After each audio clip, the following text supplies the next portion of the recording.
Is there a principal reason why I should delete my social media? And if so, what is it? There are two. One of them is for your own good, and the other is for society's good. For your own good, it's because you're being subtly manipulated by algorithms that are watching everything you do constantly and then sending you changes in your media feed and your diet that are calculated to adjust you slightly to the liking of some unseen advertiser. And so if you get off that, you can have a chance to experience a clearer view of yourself and your life. But then the reason for society might be even more important. Society has been gradually darkened by this scheme in which everyone is under surveillance all the time, and everyone is under this mild version of behavior modification all the time. It's made people jittery and cranky. It's made teens especially depressed, which can be quite severe, but it's made our politics kind of unreal and strange, where we're not sure if elections are real anymore. We're not sure how much the Russians affected Brexit. We do know that it was a crankier affair than it might have been otherwise. You say it's bad for me as an individual. Is it bad for me because I'm addicted? Have I become chemically hooked? You have. The founders of the great Silicon Valley spying empires like Facebook have publicly declared that they intentionally included addictive schemes in their designs. Now, we have to say, this is what I would call almost a stealthy addiction. It's a statistical addiction. What it says is, we will get the broad population to use the services a lot. We'll get them hooked through a scheme of rewards and punishment. And the rewards are when you're retweeted. The punishment is when you're treated badly by others online. And then within that, we'll very gradually start to leverage that to change them. So it's this very kind of stealthy manipulation of the population. So it's not as dramatic as a heroin addict or a gambling addict, but it is the same principle. But who's doing the manipulating? I mean, there isn't some master sort of Wizard of Oz sitting behind a screen, is there? Well, this is the peculiarity of the situation. The people who run the tech companies like Google and Facebook are not doing the manipulating, they're doing the addicting. But the manipulating, which rides on the back of the addicting, is the paying customer of such a company. So, many of those customers are not at all bad influences. They might simply be trying to promote their cars or their perfumes or whatever. And indeed, I have sympathy for them because they're concerned that if they don't put money into the system, nobody will know about them anymore. How is it different to just television advertising or billboard advertising or anything else? The difference is the constant feedback loop. So when you watch the television isn't watching you. When you see the billboard isn't seeing you. And vast numbers of people see the same thing on television and see the same billboard. When you use these new designs, social media, search, YouTube, when you see these things, you're being observed constantly, and algorithms are taking that information and changing what you see next. And they're searching and searching and searching, and they're just blind robots. There's no evil genius here until they find those patterns, those little tricks that get you and make you change your behavior. In terms of society, I mean, you threw in this, it's making people depressed. I mean, is there any actual evidence for that? Yeah, unfortunately, there's a vast amount of evidence. There have been dozens of studies at this point, including studies released by Facebook scientists. So this is something we can call a consensus. And when Facebook releases such things, they say, oh, but we do all these good things too that balance it. But there's a general acknowledgement that depression correlates. The scariest example is a correlation between rises in teen suicide and the rise in use of social media. And so, yes, unfortunately, this is real. But are you sure you can blame it on social media? Or is it not just those two things may have happened at the same time for other reasons? Well, here's a distinction we have to make. It's very similar to the problem of global climate change. We can say statistically over the whole population, yes, the correlation is real.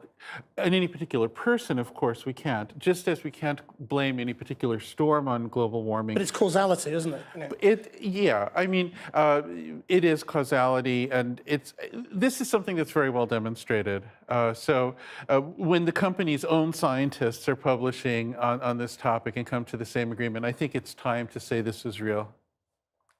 Why have you sort of turned on your own kind, if you like? I love Silicon Valley, and I do not at all feel that I've turned on my own kind. And just to be clear, I'm very much a part of this. I've sold a company to Google. I'm not in any sense an outsider. I believe that what we're doing is not in our own self-interest. Business interests are a part of society. If they destroy society, they destroy themselves. I believe it's very clear that we could offer all of the good things, and there are many, many good things in these services, and social media in particular. I'm convinced we can offer them without this manipulation engine in the background. There's a world of other business plans, and I think they'd be better for us. So I don't think we're being evil so much as we're being stupid. When it comes to Facebook, has Facebook made itself safe yet?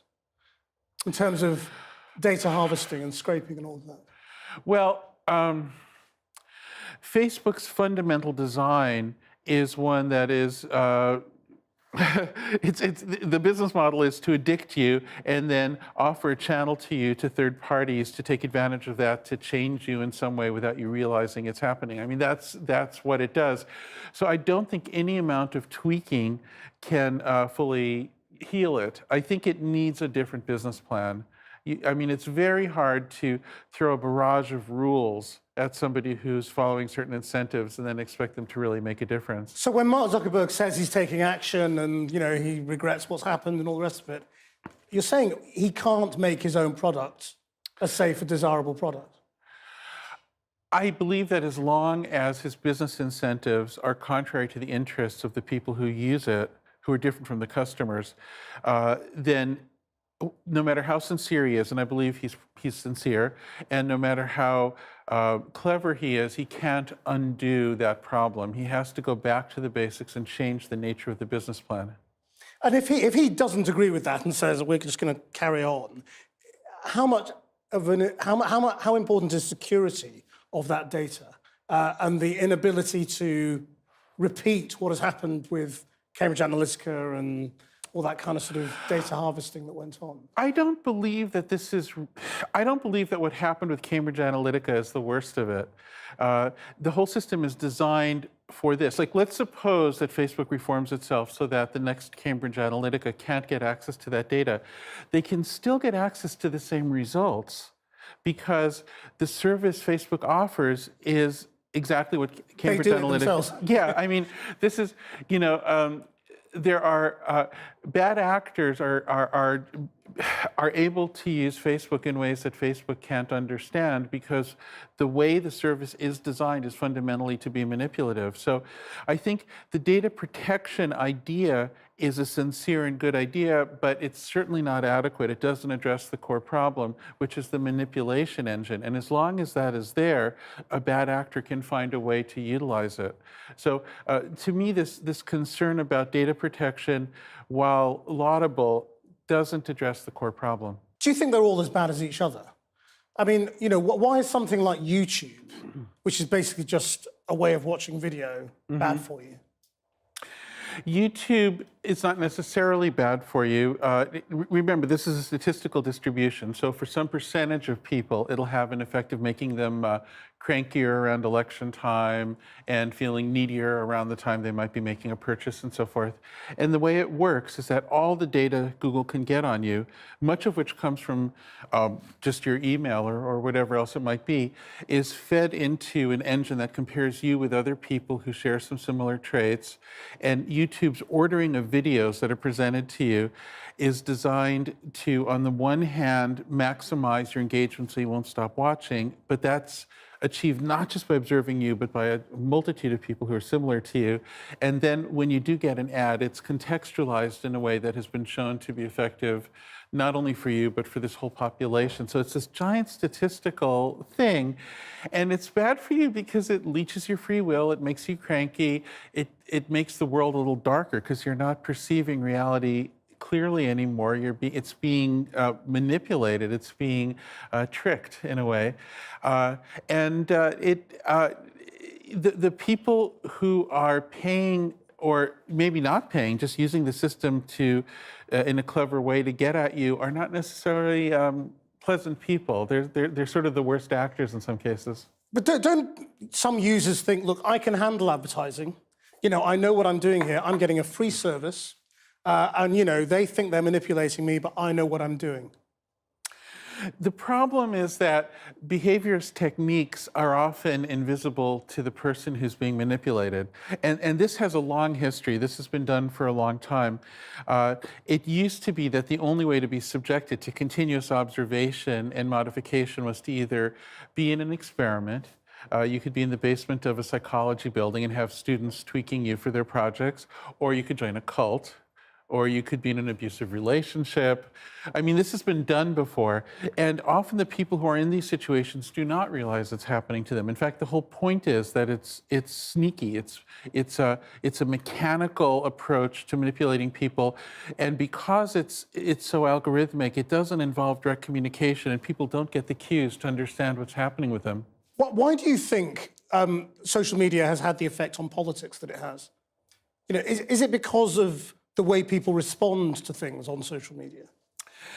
Well, I'd like to give you a slightly detailed answer as quickly as I can. And that is that in traditional behaviorism, you would give an animal or a person a little treat like candy or maybe an electric shock, and you'd go back and forth between positive and negative feedback. And when researchers try to determine whether positivity or negativity is more powerful, they're roughly at parity. They're both important. But the difference with social media is that the algorithms that are following you respond very quickly. They're looking for the quick responses. And the negative responses, like getting startled or scared or irritated or angry, tend to rise faster than the positive responses, like building trust or feeling good. Those things rise more slowly. So the algorithms naturally catch the negativity and amplify it and introduce negative people to each other in all of this. And so what this does is it means that the algorithms discover there's more engagement possible, say by promoting ISIS and promoting the Arab Spring. And so ISIS gets more mileage, or promoting the Ku Klux Klan than Black Lives Matter. Now, in the big picture, it's not true that negativity is more powerful. But if you're doing this very rapid measurement of human impulses instead of accumulated human behavior, then it's the negativity that gets amplified. So you tend to have elections that are more driven by rancor and abuse, and you tend to have outcomes that are kind of crazy. And so the effect on the media we consume, the news, as well, is also alarming, because then it'll be the news that makes people angry that is the news that gets seen in the future or now, rather than, you know, a more balanced diet of what's really going on in the world. Well, I think what goes on a show like this is that you have a bit of a longer time horizon by which you measure success. So you have to impress your viewership enough to tune in, but this is over a process of days and weeks and months and years, and you build up a sense of rapport with your viewership, right? If you're an algorithm that's just looking at instant responses, you don't get that. It's just like, how did I engage this person? And you'll find that engagement more often by irritating people than by educating them. And so, is that how you create Trump? Or Duterte, or any of the other populist leaders who are doing very well at the moment, partly from the internet? I have never known Trump, but I have met him a few times over a fairly long period, over 30 years actually, through different circumstances. And I will say that while I never would have voted for him as president, and I always thought he was somewhat untrustworthy and a bit of a showman and a bit of a scammer, he never lost himself and became so strangely insecure and so weirdly irritable until he had his own addiction, in this case to Twitter. And it's really damaged him. I mean, I view Trump in a way as a victim. Really? Oh, yeah, absolutely. His character has been really damaged by his Twitter addiction. because of the reaction he gets from each tweet. Yeah, so you know what happens in addiction is the addict becomes hooked not just on the good part of the addiction experience, but on the whole cycle. So a gambler is not just addicted to winning, but to this whole process where they mostly lose.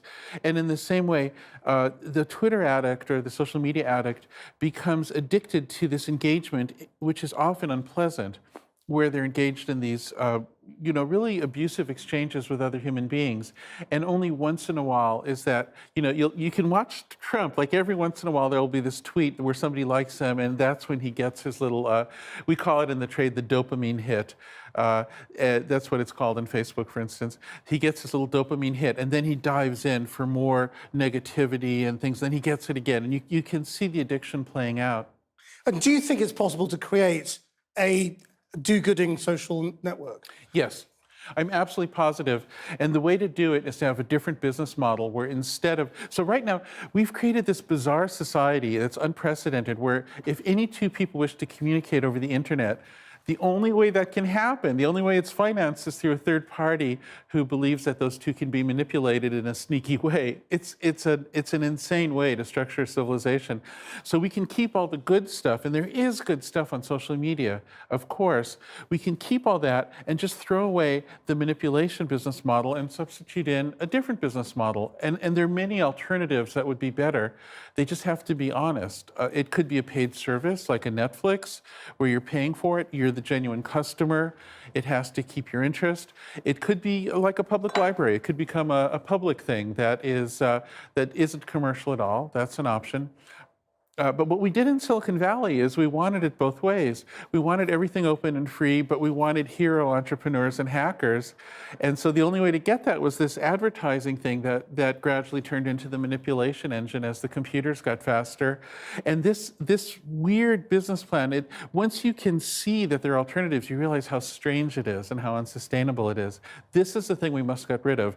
We don't have to get rid of the smartphone. We don't have to get rid of the idea of social media. We just have to get rid of the manipulation machine that's in the background.